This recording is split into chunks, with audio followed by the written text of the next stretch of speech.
Okay, so we're going to be continuing on with our Chapter 3 lecture in organic chemistry. So we previously discussed Newman conformations and conformational analysis, and our goal in this next problem is to analyze the conformations along the CA-CB bond in epichlorohydrin.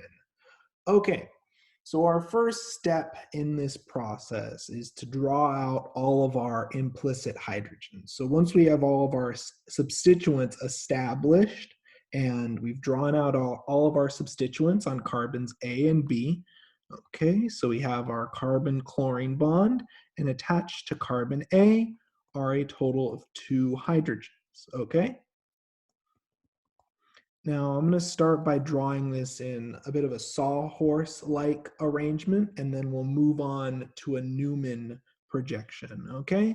So we have carbon A clearly established, and carbon A is attached to carbon B. And attached to carbon B, we have this oxygen substituent, this carbon substituent, and then 1 hydrogen. Okay, perfect.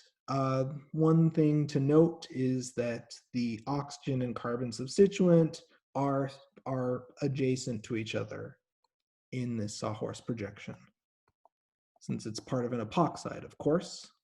Okay, so now that we have this sawhorse projection established, we're next going to move on to our Newman projection. And if you have your model at home, this is the time where I really want you to prepare a model, and then I want you just to look down carbon A.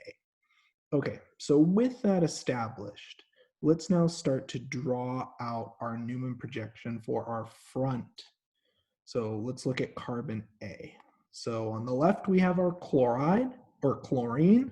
On the bottom, we have a hydrogen. And on the right, we have a hydrogen. I often like to draw my structures in a way where we can start to see staggered, eclipsed, gauche conformations. But for now, we're just going to do a basic draw through of this sawhorse projection, and let's go to a Newman projection. Okay, so next we have a hydrogen on the left. And now what's unique in this system is that 2 of our substituents attached to the carbon are bonded together in a ring. So we're going to draw our oxygen substituent. And then attached to that oxygen substituent is our carbon substituent as a part of this epoxide. So this 3-membered ring containing an oxygen atom is known as an epoxide. Okay, perfect. So now we have our Newman projection, and I like to draw out my hydrogens in this case because hydrogens take up space. They're really critical to help understand steric interactions. So for now, if we were to name this first conformation that we've drawn, this is a heavily, oh, we missed something. Let's see.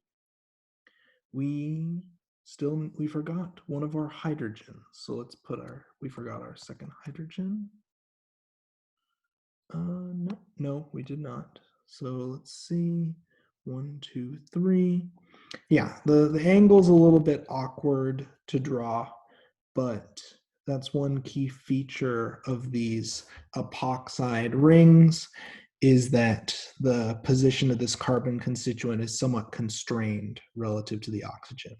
So here we have a conformation that can best be described as eclipsed. We have a steric interaction between a chlorine and a hydrogen that we'd estimate, if it's a little bit greater than a carbon hydrogen eclipsing interaction, we'd estimate it's about 4 to 5 kilojoules. We have this hydrogen oxygen interaction, and we have this hydrogen-carbon interaction. Okay, perfect. So this is eclipsed, though it's not quite the most taxing eclipsed arrangement.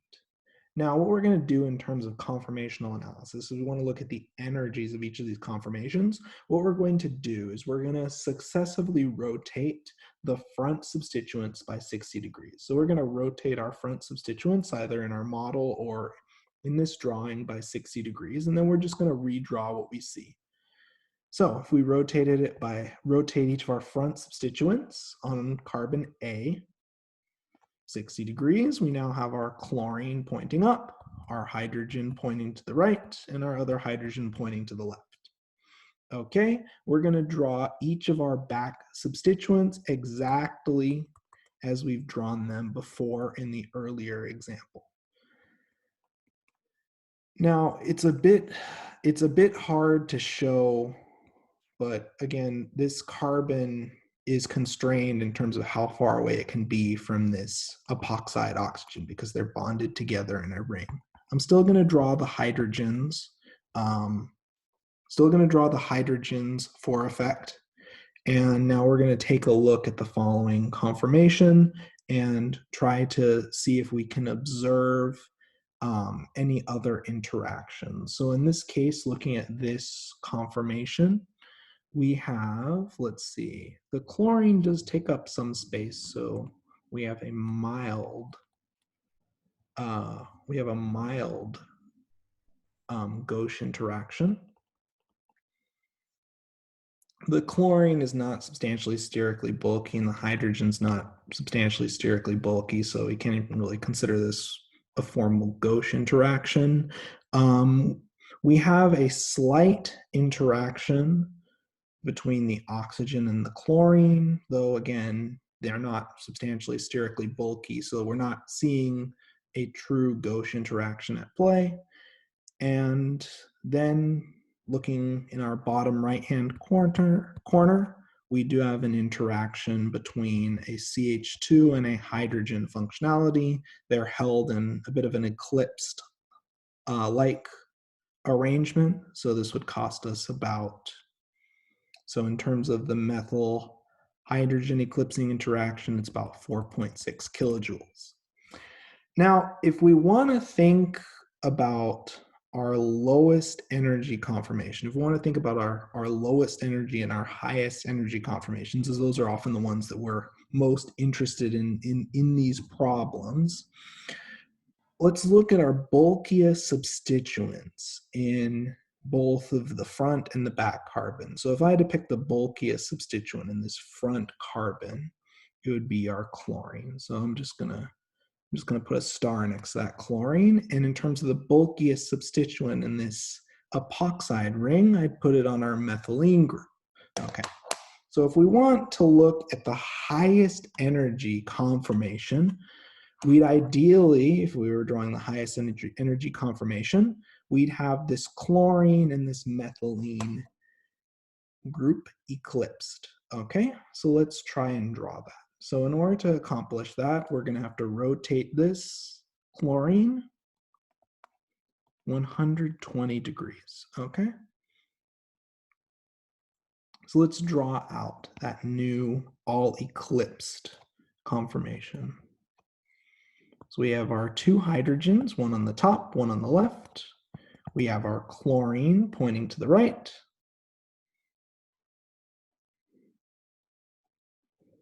We have our methylene. We have our epoxide hydrogen. And then finally, we have our hydrogen attached to carbon B. So this chlorine methylene eclipsing interaction, it's not quite as bad as a methyl-methyl interaction, but we'd estimate this to be somewhere in the ballpark of 7 to 10 kilojoules of penalty. Additionally, we also have a hydrogen-oxygen eclipsing-like interaction, which also raises the energy of our system. So this would be what we'd consider our highest energy conformation, in that we are maximizing our eclipsing interactions between our bulky substituents. Note, if we compare to this top example is another eclipsed conformation, but it only has a hydrogen-chlorine eclipsing interaction, which is not as severe because the chlorine's the same in both examples, but the hydrogen doesn't take up nearly as much space. Now, if we wanted to think about our lowest energy conformation, we'd want our bulkiest substituents to be anti to each other. So just like before, we're going to circle our bulky substituents. We have our chlorine and we have our methylene. And we want the chlorine and the methylene to be as far apart from each other as possible. Okay, so in order to accomplish this, we're going to rotate this structure. So thinking about the angle that we'd have to, so we're going to rotate this structure such that the chlorine and the methylene are on opposite sides. And you can do this with your model kit if you have your model kit handy. Okay, so I'm going to draw the chlorine opposite. So we have our one of our hydrogens pointing down, the other hydrogen pointing to the right. And now we're going to take a look at our potential interactions at play here.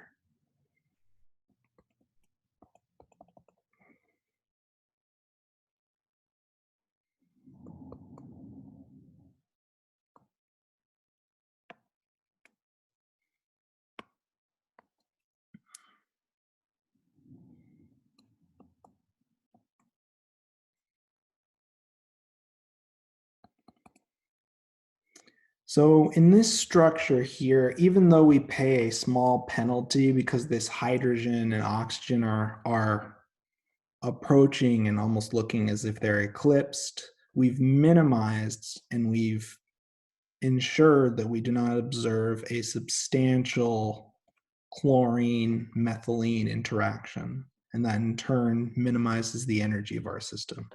So the goal in this process when you're doing conformational analysis is you go through and you rotate either your front or your back carbon substituents. You will look at each of your interactions, whether there's a gauche interaction, whether there's an eclipsing interaction, and you want to compare the relative steric bulk of all of your substituents.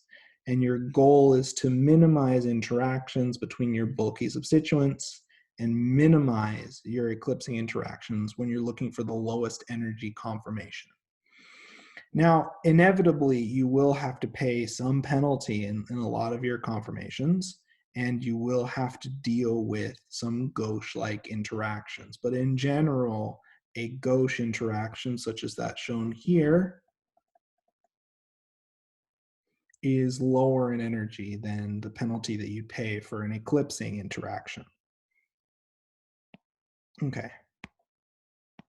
So, with that example out of the way, let's now move on to chapter 4, which focuses on conformational analysis in the context of cycloalkanes and cyclic systems. So from this point, we've previously discussed open-chained compounds. So the many organic compounds that we're particularly interested in have rings. So cyclic systems, cyclic arrangement of atoms. So cycloalkanes, so the formal definition of a cycloalkane, is a saturated cyclic hydrocarbon. A key feature of cycloalkanes is that the formula CnH2n.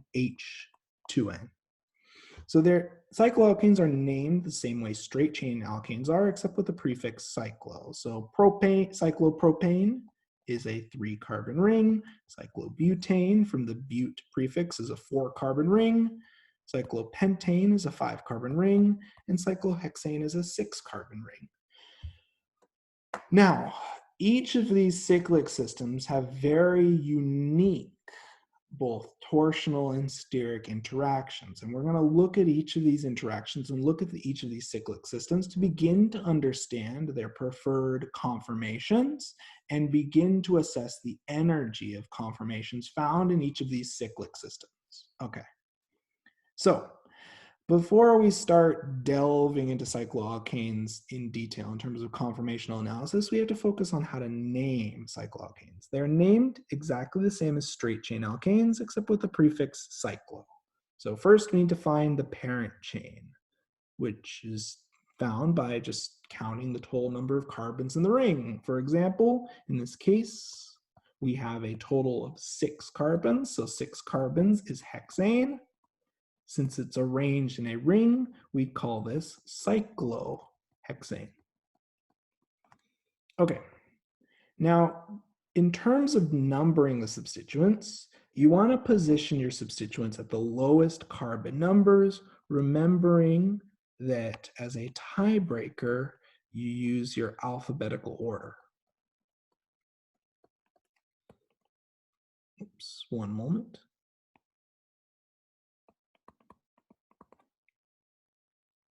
So, for example, we'd count clockwise across the ring to give us 1,3-dimethyl cyclohexane rather than counting counterclockwise to give us 1,5. So make sure you count clockwise or counterclockwise across the ring to give you the lowest carbon numbers.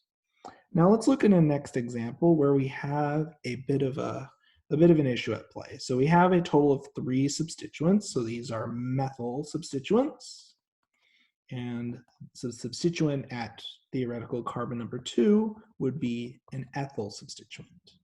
So in terms of counting, we want the smallest possible sets of numbers. So let's suppose we counted counterclockwise. We'd end up with this being at carbon 1, the methyl group, the first methyl group, the ethyl group at carbon 2, nothing at carbon 3, and the second methyl group at carbon 4. Let's suppose that we counted clockwise, starting at this methyl. So this we'd have numbering 1, 2, 3, 4. Okay, so let's compare. So the correct name for this structure involves counting our carbons counterclockwise to give us 2-ethyl, 1,4-dimethyl. So we have numbers 2, 1, and 4.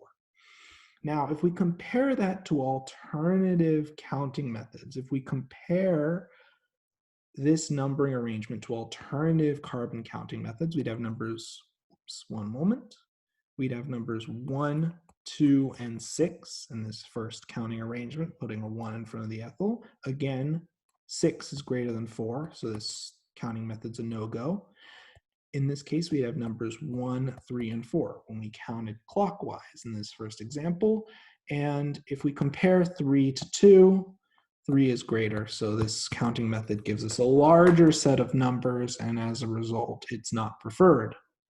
So you want to count clockwise or counterclockwise in a way that gives the lowest numbers for each of your substituents in order. So you look at each substituent as you count across the ring, and you want the lowest possible number each time.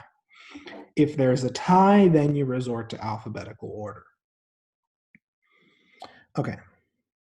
So we have named cycloalkanes previously. This is just a refresher because we're going to start to deal with names of cycloalkanes, and we really want to be able to draw the structure in order to begin to analyze that structure. So let's take a look at conformational analysis and isomerism. So unlike your typical straight chain alkane where the carbon-carbon bond is rotatable, you can think of your straight chain alkanes, as I like to think of them, as very flexible in nature. They can quickly interconvert between conformations. In the case of a cycloalkane, this ring structure prevents free rotation of all of your single bonds. So your rotation about your carbon-carbon bond is constrained by the ring structure. And you can try this at home with your model kit, simply trying to rotate one of the carbons in the ring, and you'll notice that quickly it's very difficult to rotate due to the constraints of this ring system. Okay, so cycloalkanes are a little bit more conformationally rigid than your straight chain alkanes. Okay, now when we think about isomerism, cycloalkanes have 2 faces when they're viewed edge-on. So if you place your cycloalkane completely flat, there are 2 major faces. So you can see that there's a top face and a bottom face. And we'll give more scientific names for these faces later on in this class, but for now you can clearly see that there are two distinct faces, two distinct spatial regions of this cycloalkane. Now, this is really important because it ties into this idea of stereoisomerism, which are compounds that have their atoms connected in the same order but differ in 3D orientation. We've seen a textbook example of this when we looked at alkenes and we looked at cis versus trans isomers. So same connectivity, but different arrangement of atoms. For example, looking at 1,2-dichloroethane, looking at the trans and cis isomers. So when you have substitution on your cycloalkane, when you have substituents on your cycloalkane, cis-trans isomerism becomes possible. So for example, there are two different 1,2-dimethyl cyclopropane isomers. So looking at our alkene analogy, when we're looking at the cis configuration or the cis stereoisomer, the substituents are on the same face. So both of these methyl groups are on the same face. They're both on the top face. In the trans stereoisomer, the substituents are on opposite faces. So these two methyl groups are on opposite faces of our ring. And these two isomers they're not conformations. These are two distinct chemical species that do not interconvert between each other. They're distinct chemical species and they're distinct arrangement of atoms. So these are two distinct molecules, each with their own distinct properties and reactivities.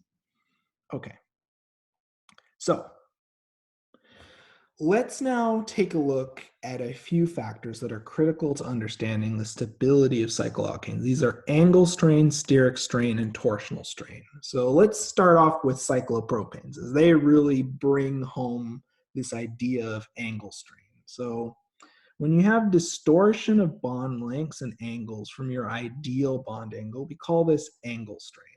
So for example, your typical sp3 bond. So if we look at methane, for example, your typical bond angle for an sp3 carbon or an sp3 hybridized atom in general, assuming no lone pairs, is going to be about 109.5 degrees. That is your ideal bond angle.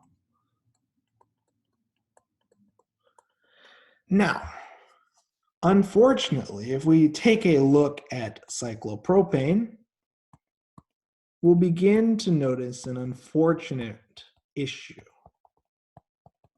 Now, thinking about the angle, if all three of these angles must sum up to 180 degrees, the bond angle projected for cyclopropane is going to be approximately 60 degrees. So that doesn't work very well if we compare that to our ideal 109.5 degree bond angle. We're really going to have to bend and distort our carbon-carbon bonds. So if the bond angles that we actually observe in cyclopropane are 60 degrees, the carbon-carbon bonds bend outward from the ideal internuclear axis. So for example, if we were to draw our actual overlaps for our carbon-carbon bonds, the carbon-carbon bonds are going to be protruding out from your internuclear axis, and these bonds are going to be heavily distorted as a result. So the bonds are bent in cyclopropane. So this clash between our ideal bond angle and the observed bond angle leads to strain. These carbon-carbon bonds are distorted,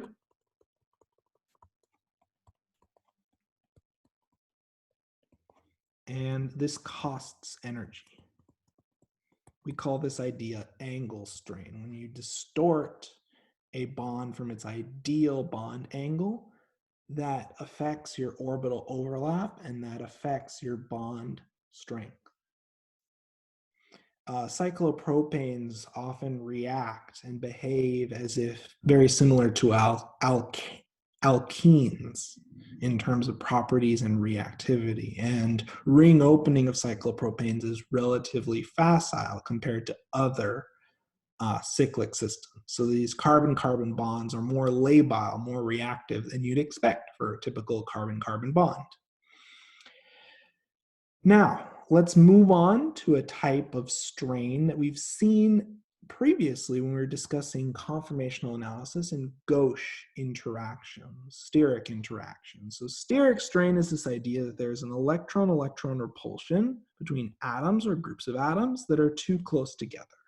For example, if we're looking at a cyclopropane system from the perspective of a Newman projection, you can end up in a situation where your substituents are eclipsed and or gauche to each other. Now, even though we're just writing the formulas for now, these two substituents take up space. And as a result of these substituents taking up space, these substituents will repel each other. Electrons repel each other. Substituents can be thought of as clouds of electrons, and this repulsive interaction is known as a steric interaction.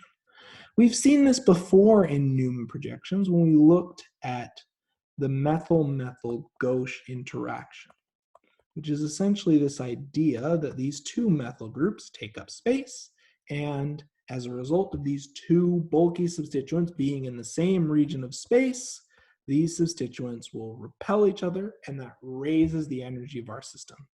This is known as a steric interaction or steric strain. So I really want you to remember this methyl-methyl gauche interaction because we'll be seeing it a lot throughout this chapter, especially when we approach cyclohexane rings. Okay, so when you bring bulky substituents close together, you introduce steric strain. Now, second type of strain is torsional strain. Torsional strain is this idea that there's repulsion between groups as the groups pass each other during carbon-carbon bond rotation. So if you actually look at a Newman projection for cyclopropane, so let's just look at our typical cyclopropane. And really want you to make a model of this cyclopropane. And if we look at our cyclopropane and we look down one of our carbons, what we notice really quickly is that this conformation is really high in energy. Well, looking at these hydrogens, we can very clearly see that these hydrogens are eclipsed. And this hydrogen-hydrogen eclipsing interaction brings about a relatively high energy conformation and relatively high energy system for our cyclopropane. So cyclopropane has significant torsional strain, and unfortunately, unlike in our linear alkanes, we can't really rotate our carbon-carbon bond. The bonds are locked into an eclipsed conformation. So this really ties together this idea that cyclic systems are locked in certain conformations. You can't really rotate readily across your carbon-carbon bond, and as a result, these sort of this torsional strain, these sort of eclipsing interactions can persist because your molecule is locked into this conformation. This is why cyclopropane is high in energy. Not only does it have significant angular strain, but it also has significant torsional strain. And if you have substituted cyclopropanes, you run into issues with steric strain as well. Now, let's take a look at distortions of bond lengths and angles from the ideal bond angle. So the more strain you introduce to your bonds in your molecule, you begin to increase the amount of potential energy stored in the bonds for that molecule. Increased strain is very destabilizing in nature, and strain can increase the reactivity of your molecules. This is why cyclopropanes are so infamously reactive. Now, the molecules do have some leeway, and they'll attempt to distort and adopt conformations to minimize strain. So they'll adopt conformations and arrangements to minimize strain. So rings larger than 3 atoms won't just sit flat as in the 2D plane. They'll assume non-planar conformations to minimize angle strain and torsional strain by this act of puckering. Now, larger rings have many more possible conformations, and as a result, are going to be a little bit more difficult to analyze. So we have a list and a table of different cycloalkanes and their bond angles, and we'll talk a little bit about how each of these cycloalkanes distort their bond angles from the ideal bond angle of 109.5 in order to minimize both angular strain, steric strain, and torsional strain. Okay, so let's look at each of these step by step. So first, for cyclopropane, they're completely symmetrical in nature with carbon-carbon bond angles of 60 degrees. So this bond angle is 60 degrees. Now, these sp3, so we have sp3 bonds are bent, they're distorted. And as a result of this distortion, these carbon-carbon bonds are very weak. Cyclopropanes are relatively high in energy. Additionally, if you make a model of cyclopropane, you notice immediately that it has significant torsional strain as the bonds are locked in an eclipsed conformation. So you have multiple hydrogen-hydrogen eclipsing interactions. And the last thing we want is to have substituents on your cyclopropane, as we just trade a hydrogen-hydrogen eclipsing interaction with a more severe methyl or substituent hydrogen interaction. Okay. So this is cyclopropane. Not as interesting to discuss because it's limited in terms of the conformations it can adopt. Cyclobutane is quite interesting because it has less angle strain than cyclopropane, but if we just think about flat, so let's pretend we're dealing with completely flat cyclobutane.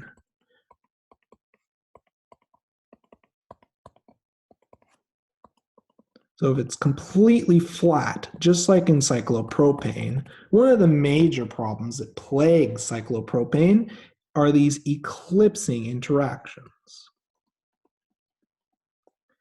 So in order to mitigate these eclipsing interactions, because we've added another methylene, we've added another set of hydrogen-hydrogen eclipsing interactions that would further raise the energy of our molecule, cyclobutane instead puckers. And as a result of this puckering, you can mitigate some of these eclipsing interactions. So in order to mitigate some of these eclipsing interactions, one of the carbons, or many of these, or let me rephrase that, one of the carbons is puckered up out of the plane. Looking at carbon 4, it's puckered up out of the plane. Now, as a result of this, when you make a model of cyclobutane and you look down carbon 1, you notice that our hydrogens are now not quite eclipsed. And as a result, because these hydrogens are not quite eclipsed, we have minimized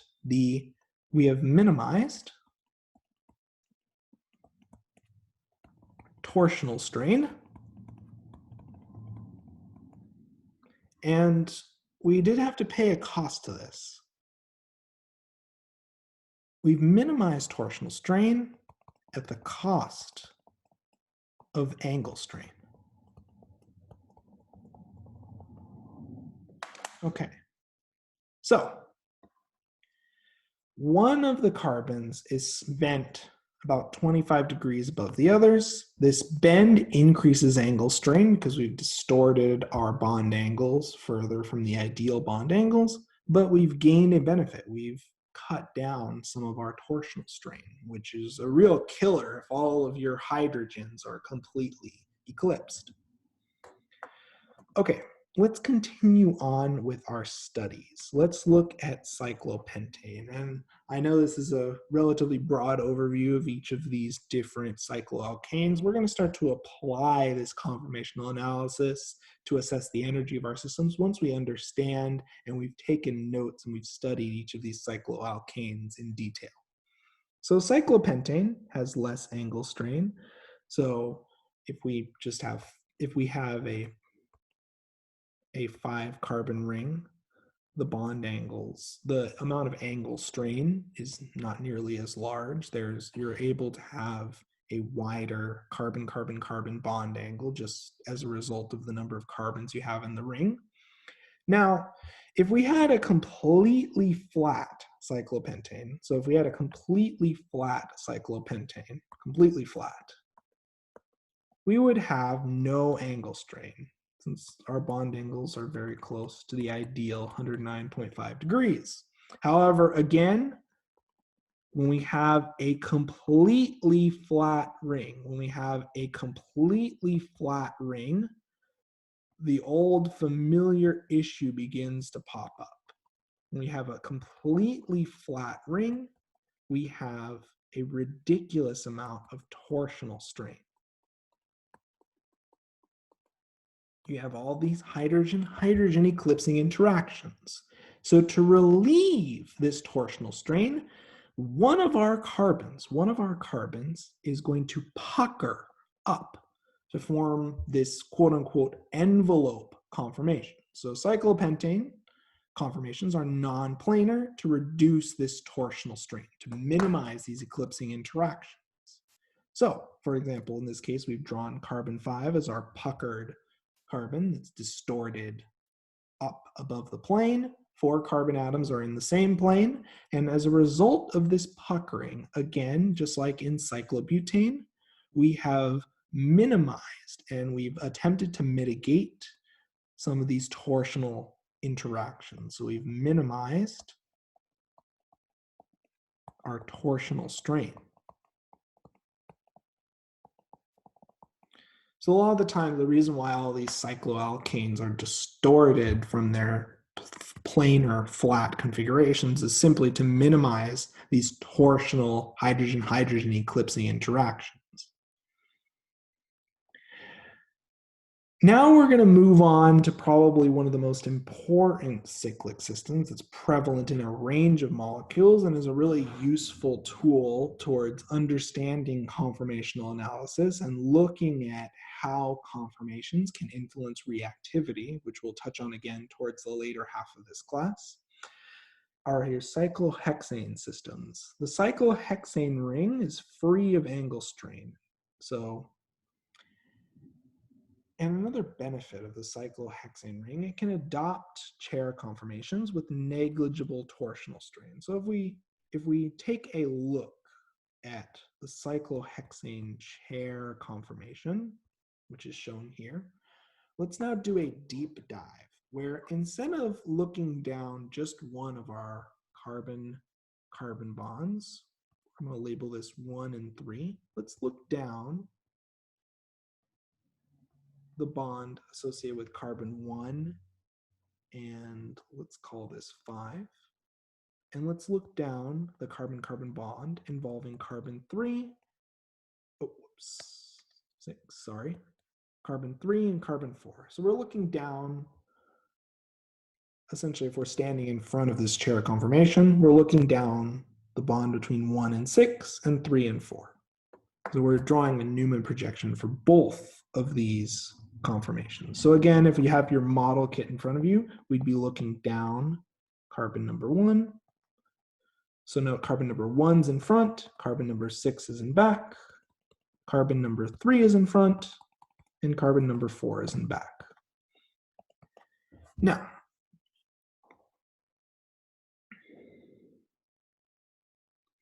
Now, if we take a look at this Newman projection, we'll look at a few other alternative ways of looking at cyclohexane, but let's focus on this view for now. So if we have carbon 1 in front, we have our first hydrogen, our second hydrogen, we have our methylene group,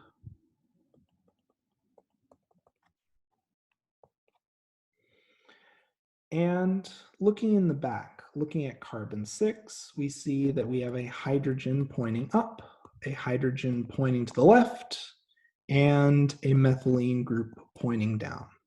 Okay. And it's at this point that we can begin to see something really interesting here. So looking at all of our substituents, these substituents are staggered. We do have some gauche interactions. As you've noticed, we have a gauche interaction between this hydrogen and this methylene, and this hydrogen and this other methylene. So we do see some gauche interactions at play here. But overall, if you look down any of your carbon-carbon bonds, you'd notice that all of your substituents in this cyclohexane are completely staggered. Okay, so another key feature of the cyclohexane ring is that there's 109.5 degree angles between all of your carbons. Okay. So we can continue drawing this Newman projection. We just looked at carbon number 1. Let's now continue on and let's look down carbon number 3. So this half here is just looking down carbon number 1. Let's look down carbon number 3. So we already have our methylene. We already have our methylene right here. So let's draw another Newman projection circle. Okay, we have a hydrogen pointing to the right, another hydrogen pointing down. Now let's look at carbon number 4. We have a hydrogen pointing up. We have a hydrogen pointing to the right, and then our methylene is pointing down. So in effect, we have drawn a full Newman projection for cyclohexane.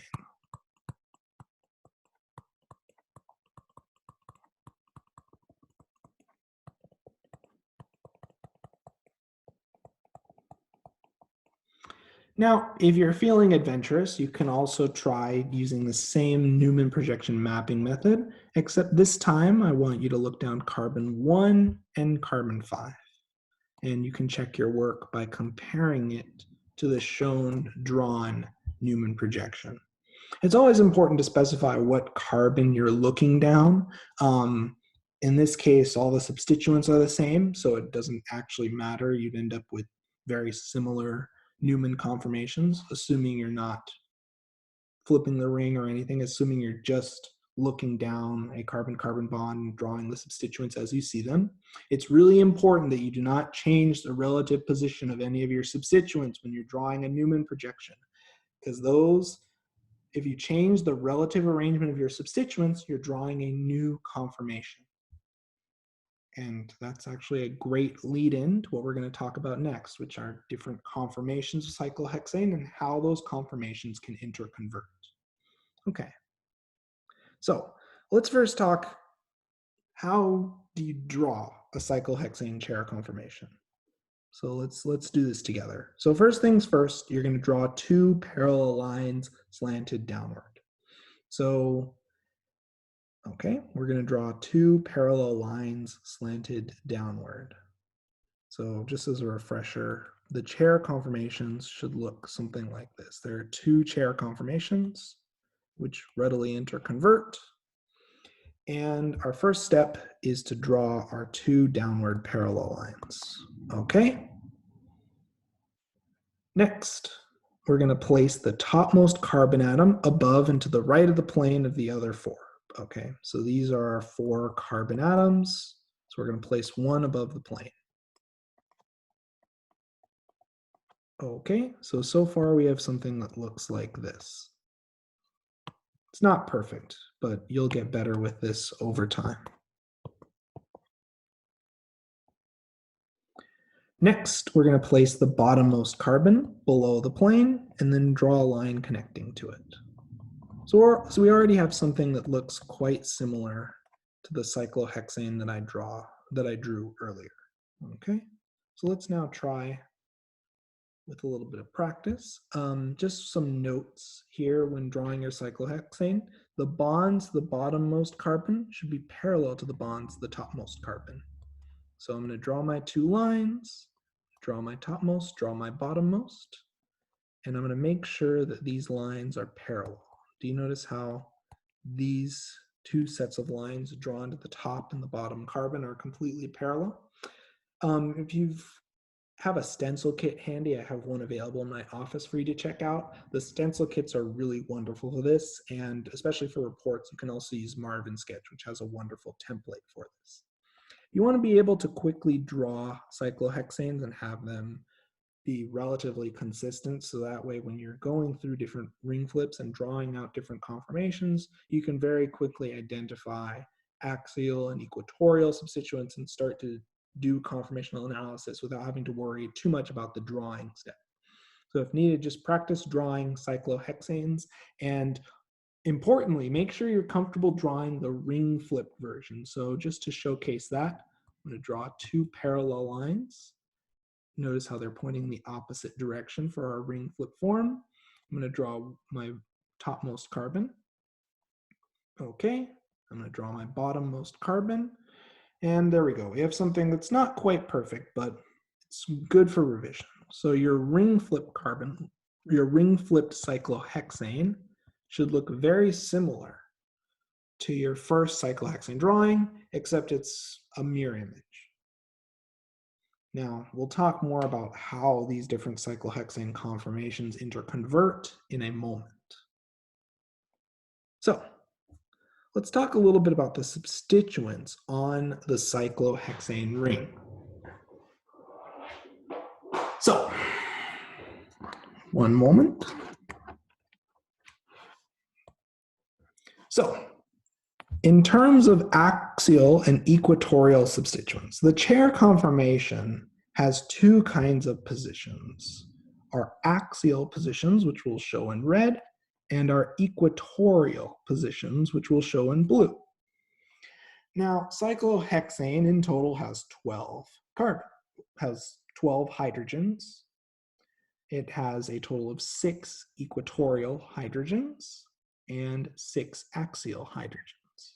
So the axial hydrogens are perpendicular to the ring. They occupy the vertical axis.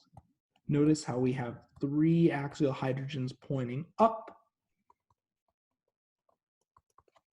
and 3 axial hydrogens pointing down. The equatorial hydrogens are parallel to the ring axis. They're on the equator, if you think of it like a globe, and those 6 hydrogens are shown there. So if we're looking at our typical cyclohexane ring, if we're looking at our typical cyclohexane chair conformation and we wanted to fill in our hydrogens. So let's draw out a cyclohexane and let's fill in our hydrogens. So first and foremost, we have our axial hydrogens. So we have 3 pointing up, 3 pointing down, and then our equatorial hydrogens are parallel to the plane. Okay. So just as a trick for drawing your equatorial hydrogens, it should be the line showing the bond to the equatorial hydrogen should be parallel to one of your carbon-carbon bonds. Okay, so that's a nice trick that I like to use to make sure my equatorial hydrogens are in the right spot and not drawn in a weird way. Okay, so we filled in all of our axial and equatorial hydrogens. What I want you to do now is let's look at the ring flipped form. And again, just like we did in this first example, I'd want you to feel comfortable filling in the axial and equatorial hydrogens. So let's zoom in and I'll draw a ring flipped cyclohexane.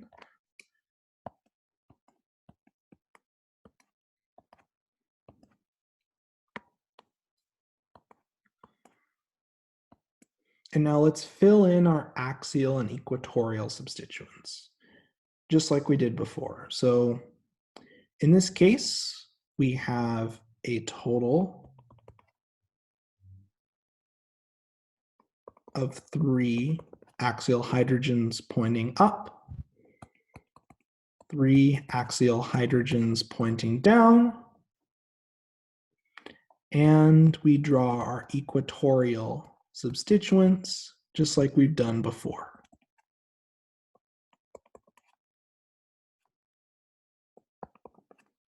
Remember that you keep the carbon-hydrogen bond for your equatorial hydrogens parallel to your carbon-carbon bond.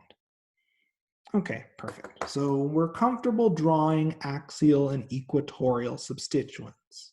So now for our next step, we're going to take a look and we're going to dissect some of the implications on how these axial and equatorial hydrogens can change positions when we undergo a ring flip, when we change the conformation of our cyclohexane ring. Okay. So a quick way, if you wanted to identify an axial versus an equatorial hydrogen, if you look at the model, if you look at your cyclohexane ring model from above, your axial hydrogens are pointing either towards you out of the plane of the paper or out of the plane of the ring, or they're pointing away from you down into the plane of the ring. Okay, so let's do some additional practice for drawing axial and equatorial hydrogens. So let's draw out our cyclohexane once again. And just as another refresher, we have a total of 3 vertical axial hydrogens pointing up, and then 3 axial hydrogens pointing down. Our equatorial hydrogens, so let's code our parallel bonds in blue. Our equatorial hydrogens are parallel to the carbon-carbon bonds found in the ring. So for example, if we look at this carbon-carbon bond here, this tells us that the following equatorial hydrogen, that carbon-hydrogen bond should be parallel. Likewise, coloring the next carbon-carbon bond, our equatorial hydrogen attached to the following dotted carbon should be drawn as so. And then finally, let's fill in our remaining. So in terms of the equatorial hydrogens in the middle, again, their bond angles are also parallel to a carbon-carbon bond in the ring. Okay, and you really want to make sure that your cyclohexane structures are as normalized as possible to avoid any issues reading your structures and to ensure that when I look at your structures on an exam, I'm able to understand what you're trying to convey to me. Okay, so we have some cyclohexane rings here. So let's just play fill in the blank game and let's fill in our cyclohexane substituents. So again, we have our vertical axial hydrogens, 3 pointing up, 3 pointing down. We then fill in our equatorial hydrogens, making sure they're parallel to the appropriate carbon-carbon bond. Okay, and now let's also make sure we're comfortable with the ring flip form. Again, just like before, we have our 3 axial hydrogens pointing up, our 3 axial hydrogens pointing down, and now all we have to do is fill in our equatorial hydrogens, making sure that we are parallel to our appropriate carbon-carbon bonds. And again, the reason why we draw our hydrogens this way is to respect the fact that in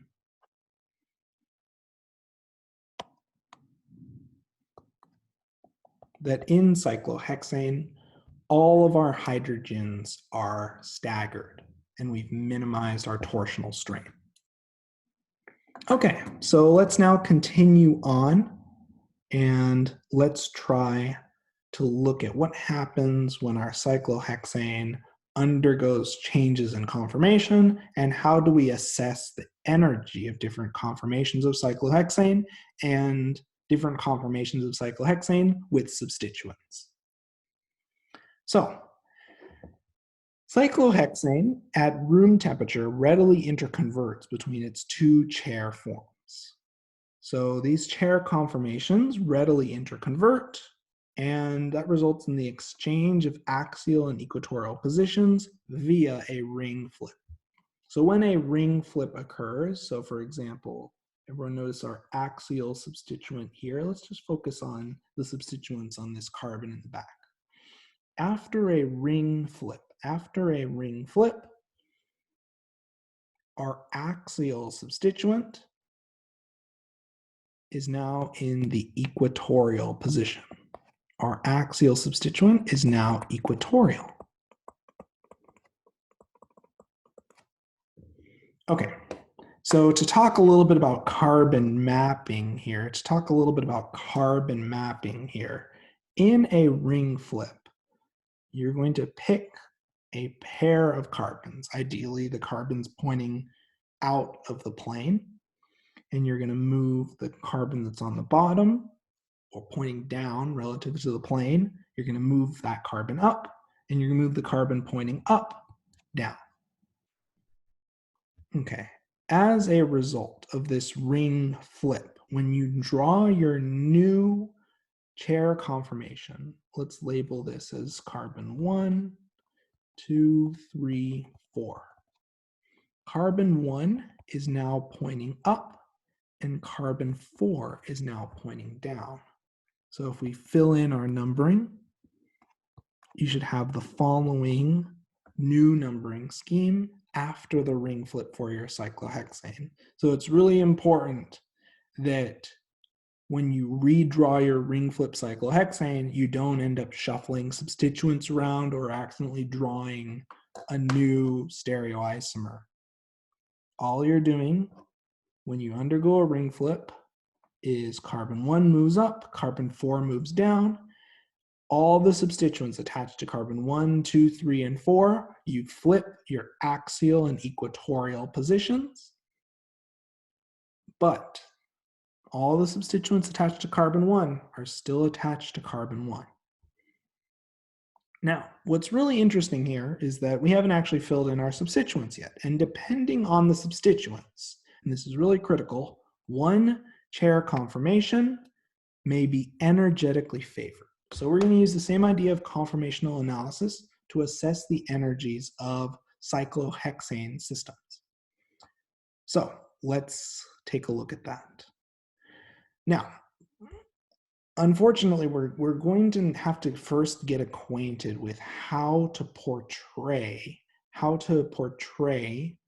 cyclohexane rings and draw chair conformations from wedge dash notation. So let's start with the wedge notation. So for example, this bromine substituent is shown with a wedge notation. This is telling you, the reader, that the bond is pointing up out of the plane of the page. So if this is your paper, for example, the wedge tells you this bromine is pointing out towards you, the reader. Okay, so then, for example, if we were to draw this chair conformation out, if we consider this the plane of our cyclohexane ring, the plane of the page, this bromine is pointing up out of the plane towards us. Now, what's really important to note here is that when the cyclohexane undergoes a ring flip, and again, I'm just going to put my numbering just like before, 1, 2, 3, 4, 5, 6. Okay, this bromine initially is axial. It will not necessarily be axial in all of the conformations. So after this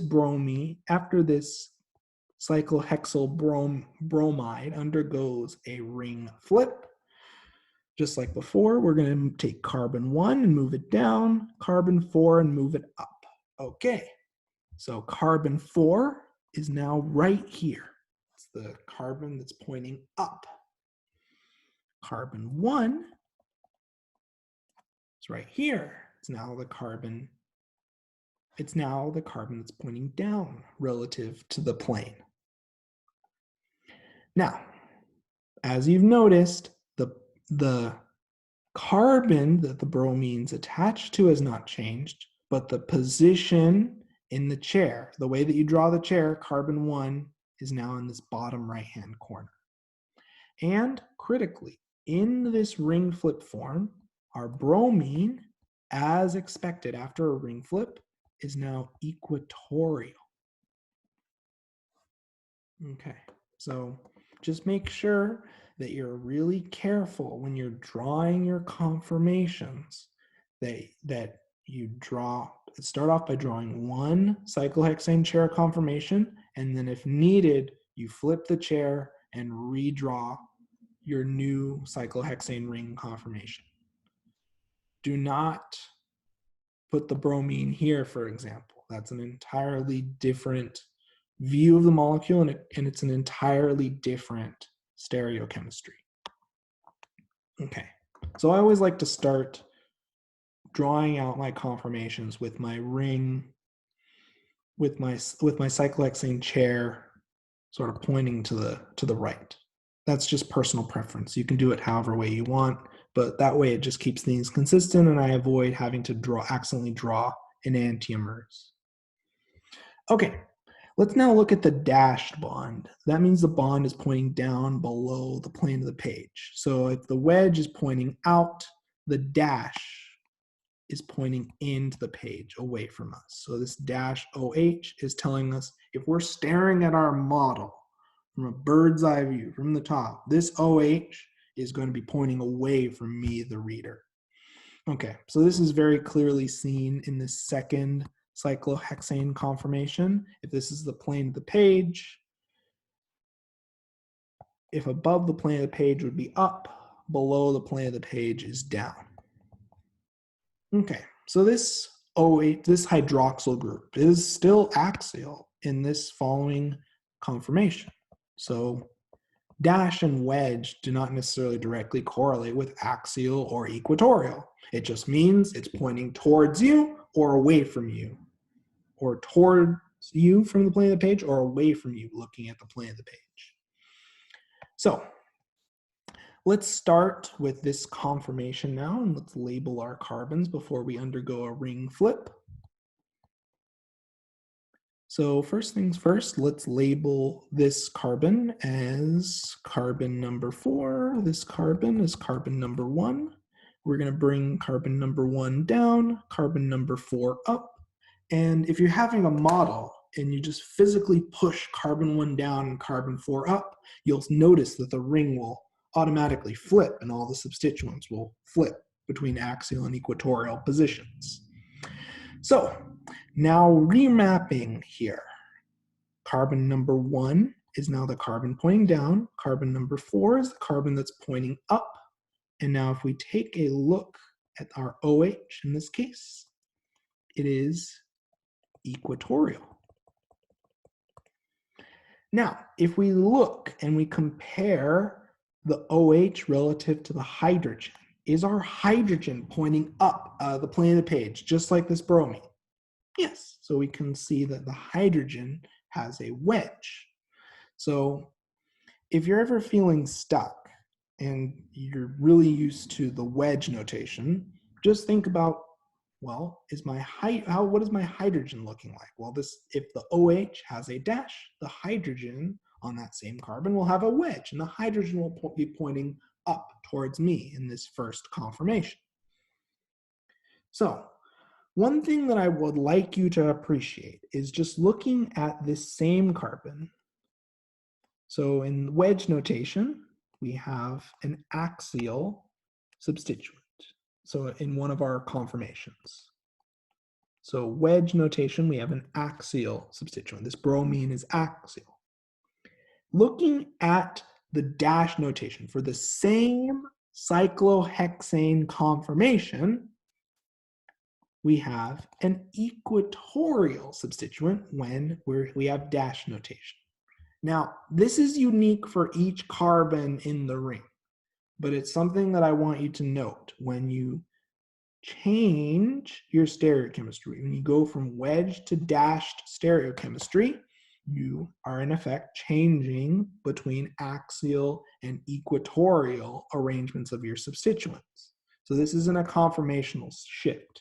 These two molecules have different arrangements of atoms, and so dashed wedge notation reflects stereochemistry.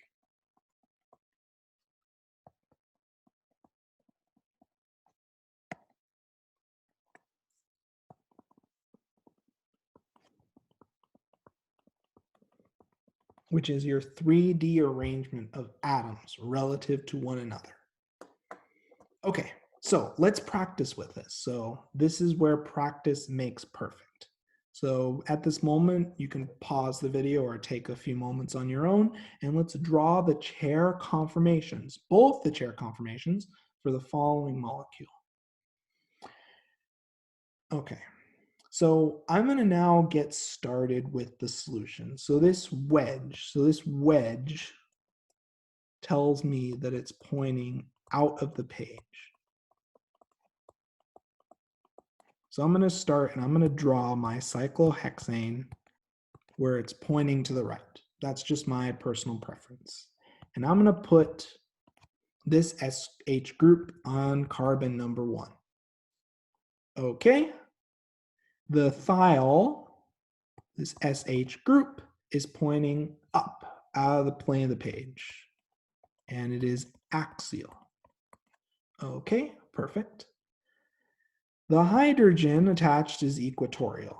I will now fill in the remaining axial and equatorial hydrogens. So I'm going to start with my axial hydrogens. I have 2 up and 3 down. Let's now fill in our equatorial hydrogens. And again, you really want to practice in drawing your carbon-hydrogen bonds parallel to the carbon-carbon bonds. Perfect, perfect. Now, I'm also going to now label carbon number 4 in anticipation that I'm going to do a ring flip. So carbon number 1, I'm going to bring down. Carbon number 4, I'm going to bring up. And let's draw our ring flipped cyclohexane. Let's draw our other conformation of cyclohexane. Now, importantly, carbon number 1 is now pointing down, and carbon number 4 is now pointing up. So, what we now have, and I'm going to keep the color coding just for consistency, is that this equatorial hydrogen is now axial. And our axial thiol is now equatorial. Wonderful, wonderful. So continuing on, we can draw the remaining axial and equatorial substituents. So that's, it's almost a freebie at this point.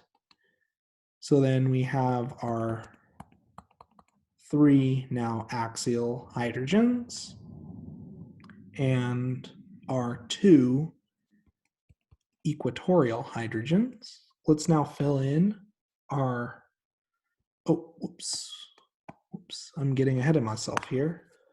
In keeping with the color coding scheme, I need to draw my remaining 2 now axial hydrogens. Perfect, okay.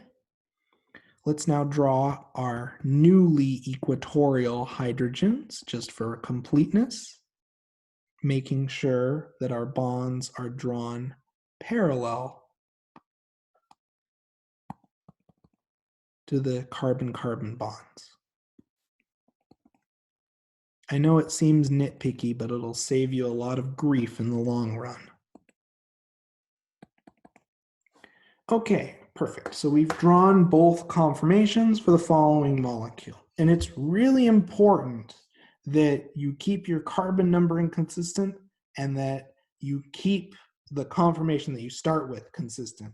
So that way you're not accidentally drawing mirror images, accidentally drawing enantiomers, and accidentally drawing the wrong molecule. This will be especially important when we have multiple substituents. What we're now going to do is we're going to take a short break and then resume our lecture next session.